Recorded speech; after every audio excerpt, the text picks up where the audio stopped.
Winston's, yeah, because like they sponsor racing and stuff, but it's like old school, you know? But like Cools and Newports, and those were cigarettes that were specifically marketed to black people because they were menthol, and menthol is like the only legal flavor left. And I was watching this documentary that was fascinating. It was called Black Lives, Black Lungs. Have you happened to see that? I have not seen that. And they were talking about how cigarette companies back in the 50s were specifically marketing menthol cigarettes to the black community. They would give tons of money to like the NAACP, and so as a result, it would, like in the 50s, like 5% of black people smoke menthols, and now it's like 80%. I remember when my wife used to socially smoke. It was very rare, but it would happen. Anytime she'd go around the corner where we lived to the bodega, she'd get Camel Crush. You know what those are? Like you squeeze them and they turn into menthol. There's a capsule in them. Oh, yeah, yeah. And the guy would be like, the guy that owned the bodega would be like, "You only white girl who buy these." And she's like, "Oh, okay." She likes them. Yeah. Yeah, she's from Michigan. They're pretty... she is. Yeah. They're pretty hip up there, right? Are they? Yeah. I don't know. Yeah. Sure they are, of course. I'm trying to find some correlation there. Between menthol cigarettes and Michigan? Yeah. Well, they both start with M. Maybe that's what you were looking for. Go. There you that go. M. It's shaped like a mitten, and if you take that mitten off, you've got 5 fingers, and you can put a cigarette between your index finger and the middle finger there. But yeah, Black Lives, just the name aside, is what lured me in. The name itself, rather. Black Lives, Black Lungs. Fascinating. And I saw I was chuckling a bit giving those tickets away because an ad came up on my screen for the Epstein Didn't Kill Himself Christmas sweater. Boy, they are marketing the balls out of that. And why not? Right? You make a couple of ducats off of that guy. Yeah, I mean, those are all those... Anything that's advertised on like Facebook or Instagram feels very sketchy to me. Not everything, but things like that. Well, I certainly wouldn't buy anything that I saw advertised. You know what I mean? Like, because you never know. There's some things I would, but something like that. Facebook clearly doesn't seem to vet anything that's on their site, so I don't know what I'm getting myself into. No. I don't think I would purchase anything that I saw there. But boy, it is creepy. You'll mention something, and boy, it'll show up. I don't next feel time like you you're have on to Facebook. mention it. I've been getting ads for tools because I've been working on stuff like building furniture to put up in my apartment. Squifle Tower. Yeah. And just from that, I've been getting ads for tools. Maybe I've searched for things enough that it's happened, but it's creepy. It's real creepy how much they know. Maybe it's because I was in a Menards. First time I've ever been in a Menards. Menards is fantastic. I like Menards. Yeah. Yeah. Big fan. I'll go back.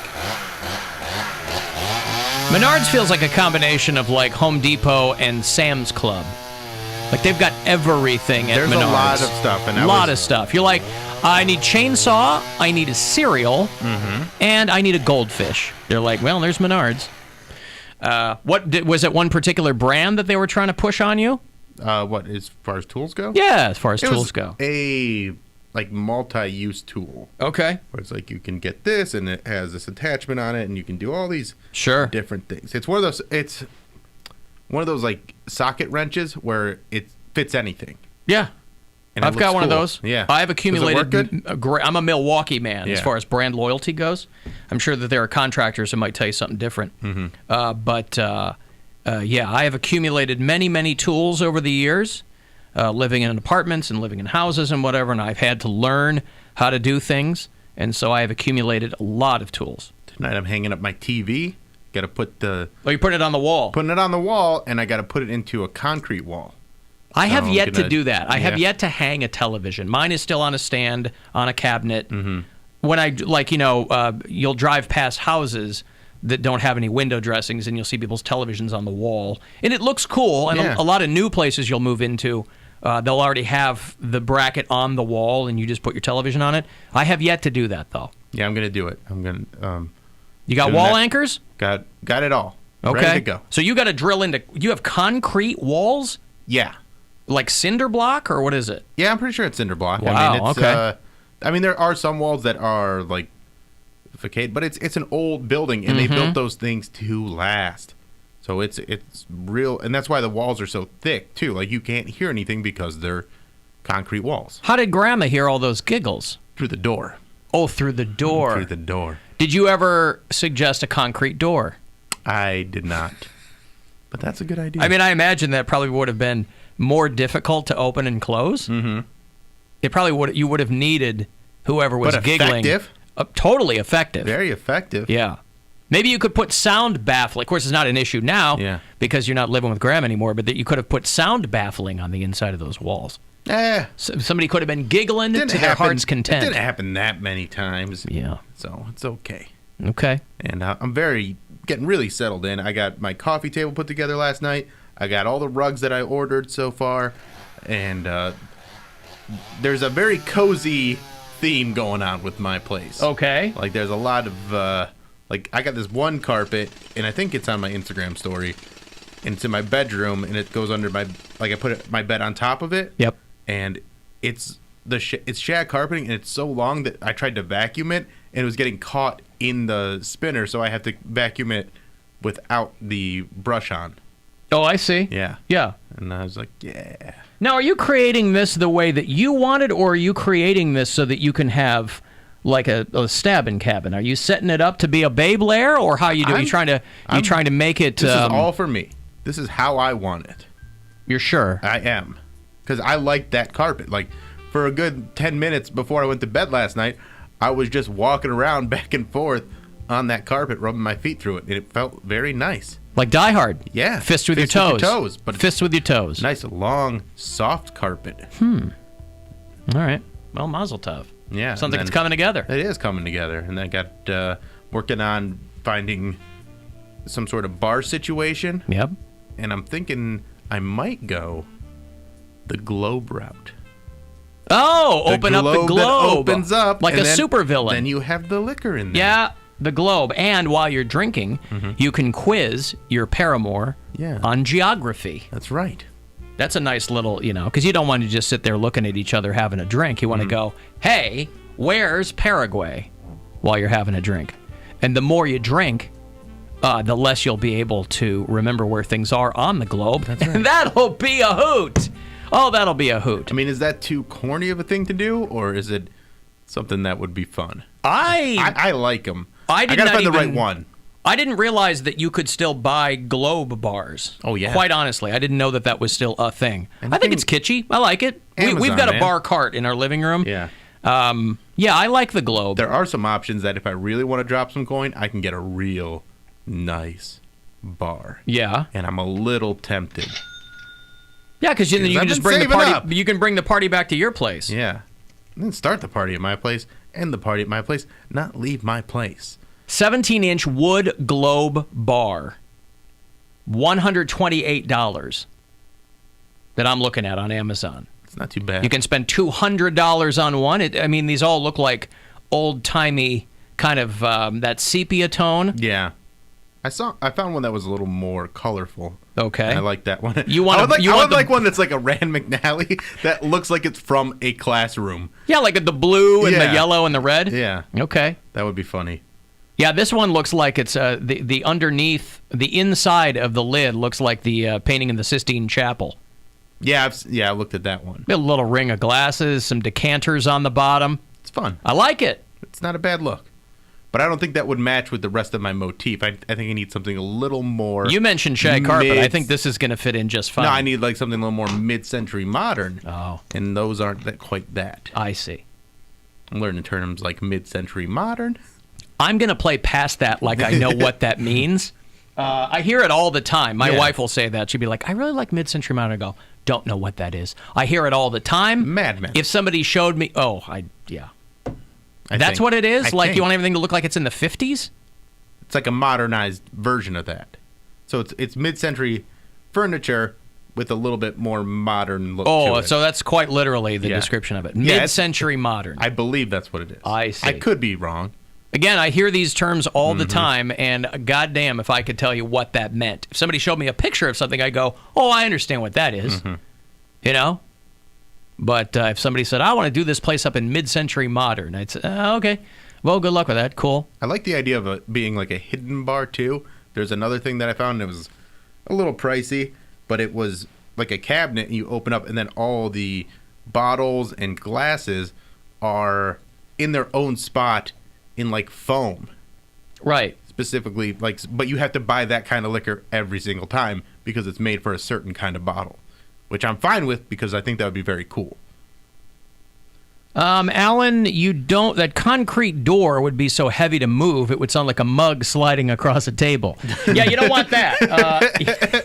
You don't want to get caught up in Fartgate. Yeah. That happened to Eric Swalwell when he was talking to Chris Matthews. Mm-hmm. We covered Fartgate earlier in the week. It was very embarrassing for him. The evidence is uncontradicted that the president used taxpayer dollars to ask the Ukrainians to help him cheat an election. Boy, the acoustics there. In Congress. They will... Sounds like a stairwell. Talk about incriminating. Yeah. Cavaliers lost in Miami last night to the Heat. 124-100 was the final. They're off tonight. They'll be in Dallas tomorrow night to play Dennis Rodman and the Mavericks. He still plays for Mavericks, yeah?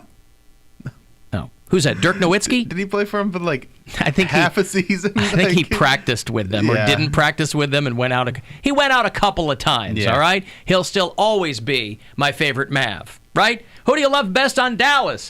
The Worm. The once and future king. Dirk Nowitzki. I couldn't name you one single other player on the Mavericks, but there you have it. They got Porzingis. The Unicorn is his nickname. Oh, Kristaps Porzingis. He came from the Knicks, yeah? Yep. And then they got Luka Doncic. Well, he's your favorite. He's great. I'll tell you what, you ever get yourself through the Dallas airport, every square inch of that place is covered in Mavs logos. Boy, do they love... I thought it was a Cowboys town. Yeah. I'm sure there's some in there. Well, but the route that I took through the Dallas airport was all Mavericks. Was it the time of year that you were there as well? That might play into it. Oh, I don't know if they re-paper the whole airport based on what season it is. Not just like merchandise, it's just... Oh, on the walls. Walls. Okay, oh, yeah, wow. yeah. Not the gift shop. Yeah, like the physical structure. So I wonder if that's by Mark Cuban's design. Don't know. To make people think the Mavs are big there. Does he still own the team? Yeah. Oh, he does. Mm-hmm. Speaking of basketball, the Oklahoma City Thunder, they have a bit of a mystery on their hands. There's a porn star by the name of Teanna Trump. Oh? Black girl. Says that, well, that's why I said, because I knew what you were envisioning. Of course. I've heard the name, but I've never seen her before. Haven't seen her work. Teanna Trump says that a mystery player on the Oklahoma City Thunder owes her money, and she's putting this person on blast. Ooh, she's cute. She's kind of cute. But she alleges that one of their players owe her money. Your player needs to pay me what he owes me. She tweeted the team account. She has since deleted that tweet. But now everybody's trying to figure out who she's talking about. Right? Chris Paul.